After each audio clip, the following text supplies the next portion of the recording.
سیدہ زینب نے آواز دی، سکینہ سکینہ۔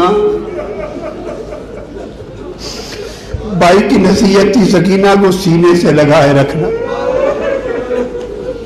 سکینہ کا جواب نہیں آتا، ایک خیمے میں دوسرے میں گئی، تیسرے خیمے میں گئی، خیموں کو آگ لگی ہے کہ ادھر لاشوں کے پاس نہ ہو، بھائی علی اصغر کے پاس نہ ہو، بھائی علی اکبر کے پاس نہ ہو، قاسم کے پاس نہ ہو، کہیں نظر نہیں آتی سکینہ۔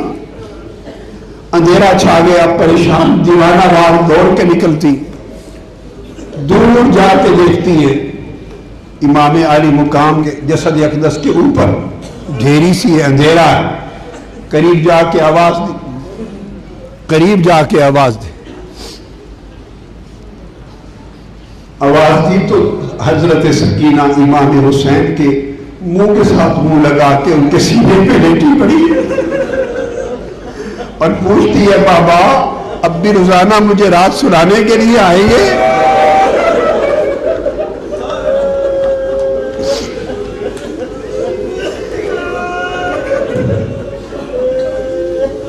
قافلہ اہل بیت کا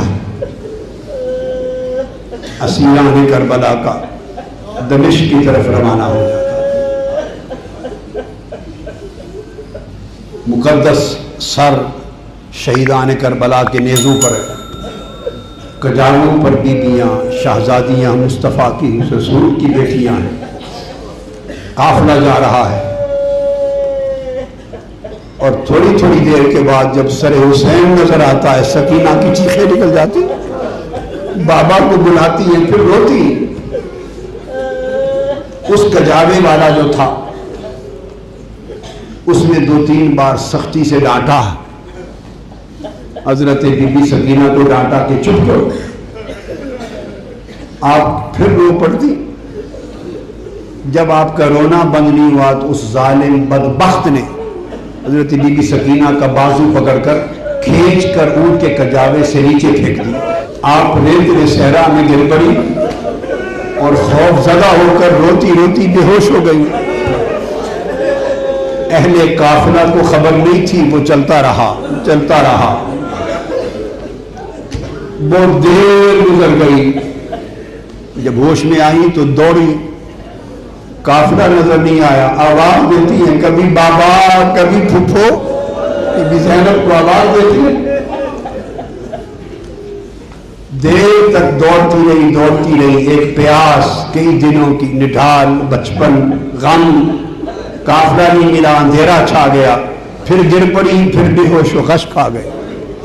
جب پھر غش کھا کے بے ہوش ہو کے گری، قافلہ آگے جا چکا تھا تو نیزہ جس پر سر حسین تھا وہ لرز کر زمین پر آ گرا، سر حسین زمین پر آ گیا۔ ادھر سکینہ غش کھا کے گری ہے، ادھر سر حسین کا نیزہ زمین پہ آ گرا۔ نیزہ اٹھانے والا شخص جھکا اور اس نے کوشش کی کہ اٹھاؤں، مگر سر حسین اٹھتا نہیں ہے، اٹھتا نہیں۔ وہ پریشان ہوا، قافلہ رک گیا۔ کسی نے پوچھا کہ قافلہ کیوں نہیں چل رہا آگے؟ اس نے کہا امام حسین کا سر نیزے کے ساتھ زمین پر گر پڑا ہے اور اٹھایا نہیں جا رہا۔ یہ بات امام زین العابدین تک پہنچی، امام سجاد تک پہنچی۔ امام زین العابدین نے حضرت سیدہ زینب سے کہا پھوپھو جان، یہ جو بابا کا سر انور اٹھایا نہیں جا رہا، آپ ذرا اہل بیت کے شہزادوں شہزادیوں کی گنتی تو کریں کہ کوئی بچہ تو کجاوے سے نہیں گر گیا، کوئی بچہ تو کجاوے سے نہیں گر گیا۔ حضرت سیدہ زینب نے ایک بچے کا نام لیا، بچی کا نام لیا، جس کا نام لیتی وہ لبیک کہتے، شہزادہ شہزادی تو پتہ چل جاتا، پھر دوسرے کا لیتی لبیک، تیسرے کا نام لیتی لبیک۔ جب سکینہ کا نام لیا تو جواب نہیں آیا، بار بار سکینہ کا نام لیا، جواب نہیں آیا۔ آپ کو اندازہ ہو گیا کہ سیدہ موجود نہیں ہے، بے بس ہو گئی، حالت اضطرار میں اونٹ سے نیچے چھلانگ لگا دی اور دیوانہ وار